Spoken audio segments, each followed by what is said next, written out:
Yeni Kapı got its name from a gate that was built here in the Ottoman period.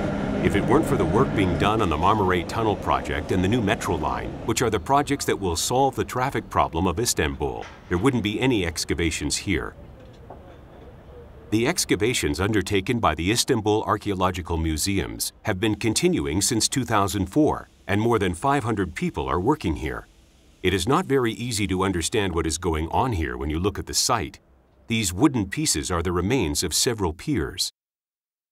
Here, the harbor of Theodosius, which was known from the books only, was unearthed along with the remnants of 35 shipwrecks. This harbor could be the largest one of the ancient world. After the 13th century, the harbor was filled with alluvium carried by the river that flowed into the sea from here. That is why the piers and the ships are supposed to date back to earlier times. What startled the archaeologists most at this site was their discovery of a prehistoric village settlement from 8,500 years ago.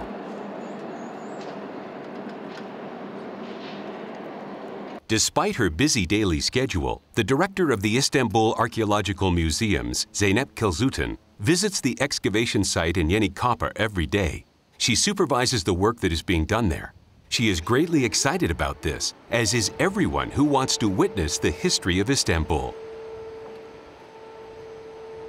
Genellikle 2700 yıllık bir kent olarak tarihlendirilen bu kentin tarihi yaklaşık günümüzden 8500 yıl öncesine kadar gidebilen belgeler elde ettik. Bu tabii ki bize tarihin içinde yer almamızı sağladı. Buraya katkı vermemizi sağladı. Dolayısıyla bizi çok müthiş onurlandırıyor, gururlandırıyor. The ships found here are considered to date back to the times between the 5th and the 11th century AD. These 35 ships have the necessary characteristic features that can tell all the changes and developments Byzantine ship construction technology underwent. The most significant group comprises the galleys that were used by the Byzantine Navy. This is the first time and place this kind of galley has been unearthed. These sea vessels, propelled by oars, were long and narrow, hence light and fast. They were used in the Navy, but they also proved to be useful for spying purposes. Apart from these, they have found small boats that were engaged in coastal shipping and brought commercial goods to Constantinople from around the Marmara Sea. All of the studies about the ruins of the sunken ships are being carried out by Ufuk Kocabaş from the University of Istanbul and his team. Açık denizlerde kullanılmış olan tekneler var, gemiler var. Bunlar da Akdeniz'de ya da Karadeniz'de kullanılmış olan oldukça büyük ölçekli gemiler. Bunlardan bir tanesi üzerinde hala çalışmalarımız devam ediyor. 5. yüzyıla ait bir gemi bu ve büyük bir olasılıkla Mısır'dan Konstantinopolis'e olan tahıl ticaretinde kullanılmış gemiler. Tabii o dönemin ticaretini düşündüğümüz zaman hani tahıl nasıl bir önem taşıyor? Yani bunu kafamızda belki hani bugün biz biraz canlandıramıyoruz ama hani petrol dediğimiz zaman evet bugün en önemli ticari metalardan bir tanesi. Uğruna savaşların yapıldığı, piyasasının olduğu çok önemli bir malzeme. Tahılı da antik dönemde petrol ile karşılaştırabilirsiniz. Yani Roma döneminde, Bizans döneminde tahıl neyse bugün de hani petrol bizim için o.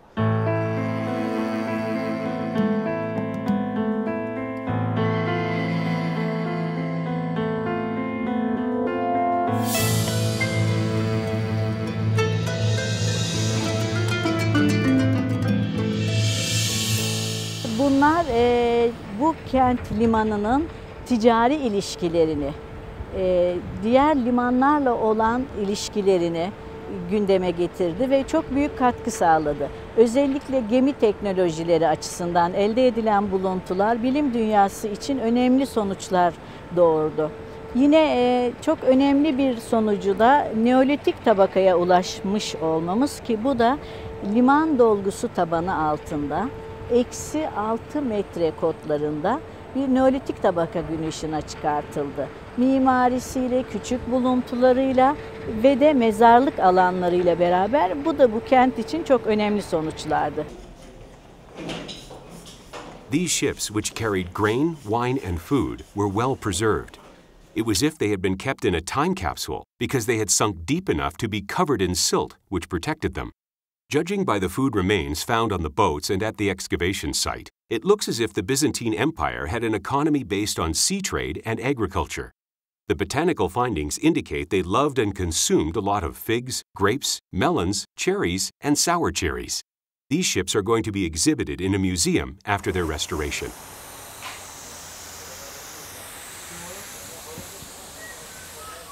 Kazı alanı yaklaşık 50.000 metrekarelik bir alanda kazı yapıyoruz. Dünyada da alan itibariyle bakıldığı zaman çok büyük kazılardan bir tanesi.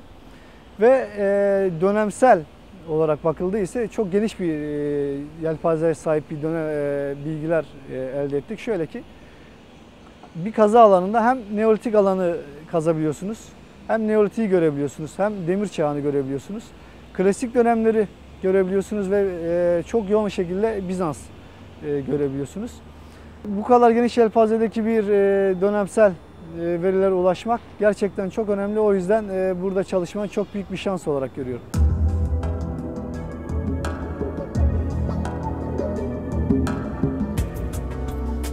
The number of small artifacts uncovered in the Yeni Copper excavation has exceeded 30,000, and they include daily life objects such as combs, statues, oil lamps, ceramics, coins, jewelry, and many more works of art. The wood and leather sandals are very interesting. On the bottoms of some of them, there is an inscription which says, "Wear them in health, lady, and enjoy wearing them." The archaeologists take pride in being a part of such a significant excavation going on in the center of Istanbul.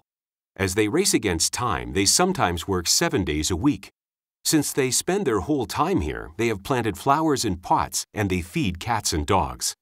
Paspas is the favorite dog of the excavation. He's got a cute name meaning doormat. When the excavation started, he was taken somewhere far away by the municipal authorities. But 2 months later, Paspas somehow found his way back here. This may be the reason why the archaeologists favor him.